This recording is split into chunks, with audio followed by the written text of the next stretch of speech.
വായുമലിനീകരണം കൂടുതലുള്ള രാജ്യങ്ങളിൽ ഗൾഫ് മേഖലയിൽ നിന്നുള്ള 4 രാജ്യങ്ങൾ UAE, ഖത്തർ, കുവൈറ്റ്, ബഹ്റൈൻ എന്നിവയാണ് ഗൾഫിൽ ഏറ്റവും കൂടുതൽ വായുമലിനീകരണം നേരിടുന്നത്. ഖത്തറാണ് ഗൾഫിൽ ഏറ്റവും അധികം വായുമലിനീകരണമുള്ള രാജ്യമെന്നും റിപ്പോർട്ട് വ്യക്തമാക്കുന്നു.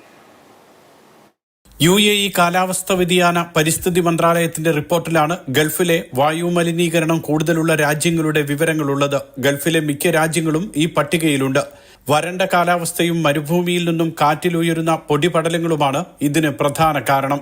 വാഹന സാന്ദ്രത, ജനസാന്ദ്രത എന്നിവയും വായുമലിനീകരണത്തിന് കാരണമാകുന്നുണ്ട്.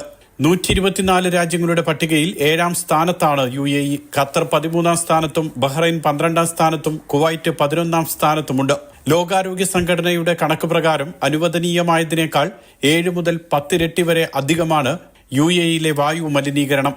രാജ്യത്തെ സർക്കാരും പ്രാദേശിക ഭരണകൂടങ്ങളും ചേർന്ന് വായു മലിനീകരണം കുറയ്ക്കാനുള്ള ശക്തമായ നടപടികൾ സ്വീകരിച്ചു വരികയാണെന്നും കാലാവസ്ഥാ വ്യതിയാന പരിസ്ഥിതി മന്ത്രാലയം അറിയിച്ചു. ഇന്ത്യ, ബംഗ്ലാദേശ്, പാകിസ്ഥാൻ തുടങ്ങിയ രാജ്യങ്ങളാണ് ലോകത്ത് ഏറ്റവും അധികം അന്തരീക്ഷ മലിനീകരണമുള്ള രാജ്യങ്ങൾ.